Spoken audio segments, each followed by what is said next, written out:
हम सुनैना मौर्य बहुत ही सुंदर एक भाई बहन का रक्षाबंधन गीत लेकर आए हैं।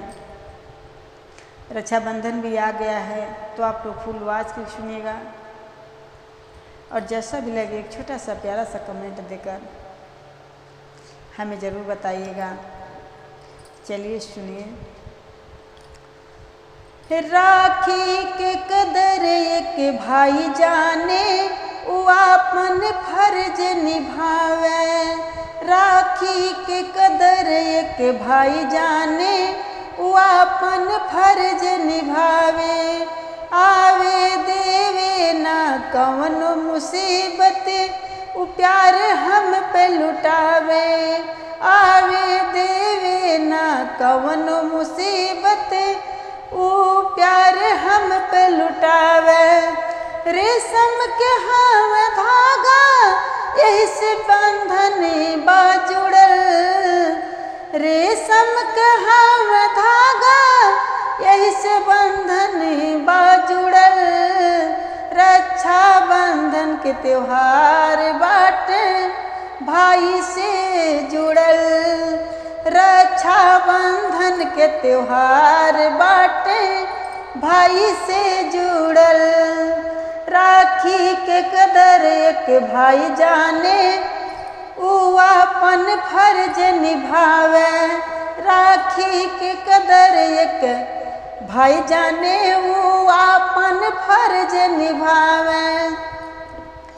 लाखों में एक बाटे भाई हमार हो बन के रहे परे छाई हमार हो। लाखों में एक बाटे भाई हमार हो बन के रहे परे छाई हमार हो।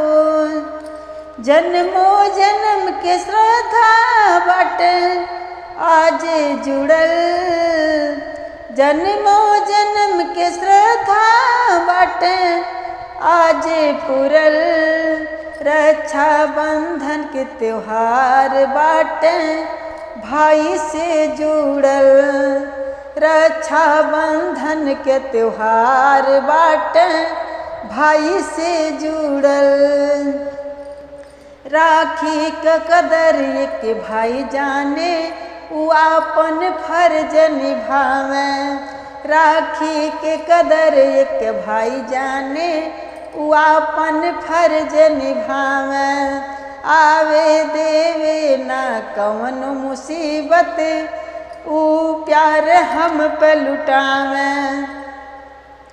रेशम के हम धागा यही से बंधन बाजुड़ल।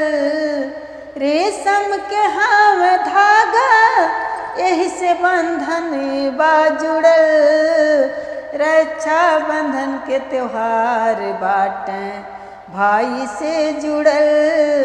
रक्षा बंधन के त्योहार बाटे भाई से जुड़ल। हमरो जे भाई बाटे हमरो परान हो। हमरो जे भाई बाटे हमरो परान हो। हमरो में बसे हमरे भाई के परान हो। हमरो में बसे हमरे भाई के परान हो। नैया के डोर दिल से कबो के हुसैन तुरल। नैया के डोर दिल से कबो के हुसैना तुरल।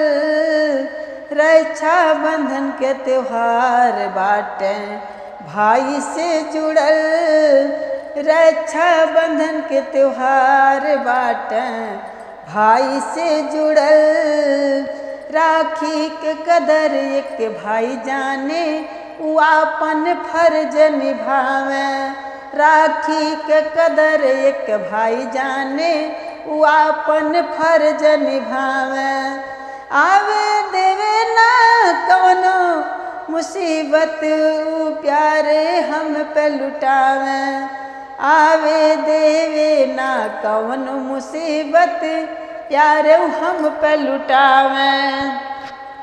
रेशम के हम धागा यही से बंधन बा जुड़ल, रेशम के हम धागा यही से बंधन बा जुड़ल। रक्षा बंधन के त्योहार बाटे भाई से जुड़ल, रक्षा बंधन के त्योहार बाटे भाई से जुड़ल। हमारा ये रक्षाबंधन भाई बहन का गीत कैसा लगा?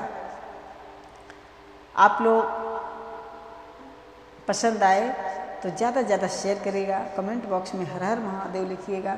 और वीडियो पर नए हैं तो आप लोग चैनल को लाइक करिएगा, सब्सक्राइब करिएगा और ज़्यादा से ज़्यादा सपोर्ट करिएगा। मिलते हैं अगले वीडियो में, तब तक के लिए हर हर महादेव।